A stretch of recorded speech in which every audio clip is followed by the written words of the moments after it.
Numbers 19. Now the Lord spoke to Moses and to Aaron, saying, This is the statute of the law that the Lord has commanded. Tell the people of Israel to bring you a red heifer without defect, in which there is no blemish, and on which a yoke has never come. And you shall give it to Eleazar the priest, and it shall be taken outside the camp and slaughtered before him. And Eleazar the priest shall take some of its blood with his finger, and sprinkle some of its blood toward the front of the tent of meeting 7 times. And the heifer shall be burned in his sight. Its skin, its flesh, and its blood, with its dung, shall be burned. And the priest shall take cedar wood and hyssop and scarlet yarn, and throw them into the fire, burning the heifer. Then the priest shall wash his clothes, and bathe his body in water, and afterward he may come into the camp. But the priest shall be unclean until evening. The one who burns the heifer shall wash his clothes in water, and bathe his body in water, and shall be unclean until evening. And a man who is clean shall gather up the ashes of the heifer, and deposit them outside the camp in a clean place. And they shall be kept for the water for impurity for the congregation of the people of Israel. It is a sin offering. And the one who gathers the ashes of the heifer shall wash his clothes, and be unclean until evening. And this shall be a perpetual statute for the people of Israel, and for the stranger who sojourns among them. Whoever touches the dead body of any person shall be unclean 7 days.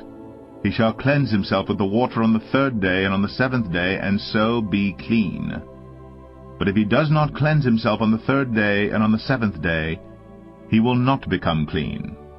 Whoever touches a dead person, the body of anyone who has died, and does not cleanse himself, defiles the tabernacle of the Lord, and that person shall be cut off from Israel, because the water for impurity was not thrown on him. He shall be unclean. His uncleanness is still on him. This is the law when someone dies in a tent.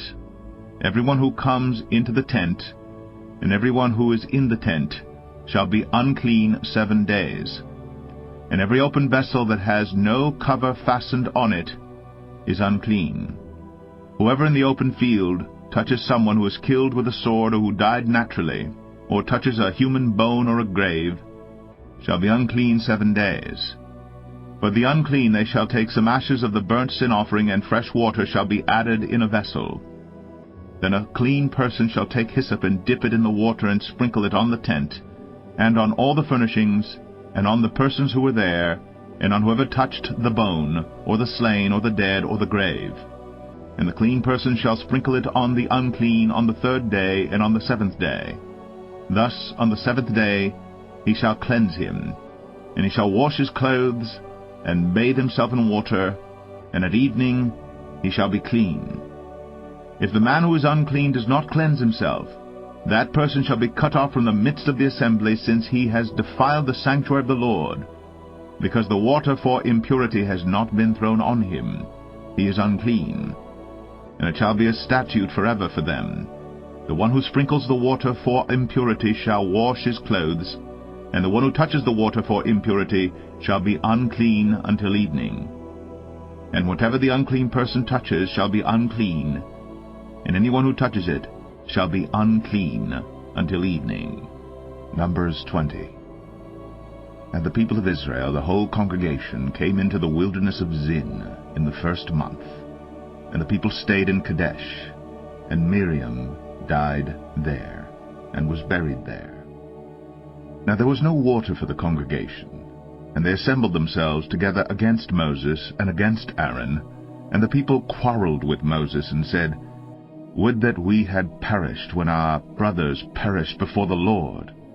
Why have you brought the assembly of the Lord into this wilderness, that we should die here, both we and our cattle? And why have you made us come up out of Egypt to bring us to this evil place? It is no place for grain, or figs, or vines, or pomegranates, and there's no water to drink. Then Moses and Aaron went from the presence of the assembly to the entrance of the tent of meeting, and fell on their faces. And the glory of the Lord appeared to them.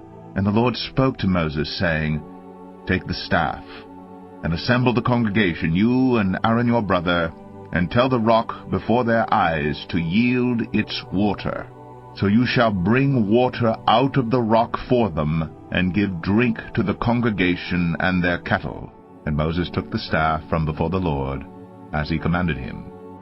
Then Moses and Aaron gathered the assembly together before the rock, and he said to them, Hear now, you rebels, shall we bring water for you out of this rock? And Moses lifted up his hand, and struck the rock with his staff twice, and water came out abundantly, and the congregation drank, and their livestock. And the Lord said to Moses and Aaron, Because you did not believe in me, to uphold me as holy in the eyes of the people of Israel, therefore you shall not bring this assembly into the land that I have given them. These are the waters of Meribah, where the people of Israel quarreled with the Lord, and through them he showed himself holy. Moses sent messengers from Kadesh to the king of Edom. Thus says your brother Israel, You know all the hardship that we have met, how our fathers went down to Egypt, and we lived in Egypt a long time. And the Egyptians dealt harshly with us and our fathers. And when we cried to the Lord, he heard our voice, and sent an angel, and brought us out of Egypt. And here we are in Kadesh, a city on the edge of your territory. Please, let us pass through your land. We will not pass through field or vineyard, or drink water from a well. We will go along the king's highway. We will not turn aside to the right hand or to the left until we have passed through your territory. But Edom said to him, You shall not pass through, lest I come out with the sword against you. And the people of Israel said to him, We will go up by the highway, and if we drink of your water, I and my livestock, then I will pay for it. Let me only pass through on foot, nothing more. But he said, You shall not pass through. And Edom came out against them with a large army and with a strong force. Thus Edom refused to give Israel passage through his territory. So Israel turned away from him. And they journeyed from Kadesh. And the people of Israel, the whole congregation, came to Mount Or. And the Lord said to Moses and Aaron at Mount Or, on the border of the land of Edom, Let Aaron be gathered to his people, for he shall not enter the land that I have given to the people of Israel, because you rebelled against my command at the waters of Meribah. Take Aaron and Eleazar his son, and bring them up to Mount Or, and strip Aaron of his garments, and put them on Eleazar his son. And Aaron shall be gathered to his people, and shall die there. Moses did as the Lord commanded, and they went up Mount Or in the sight of all the congregation.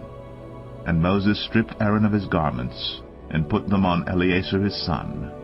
And Aaron died there, on the top of the mountain. Then Moses and Eleazar came down from the mountain. And when all the congregation saw that Aaron had perished, all the house of Israel wept for Aaron 30 days.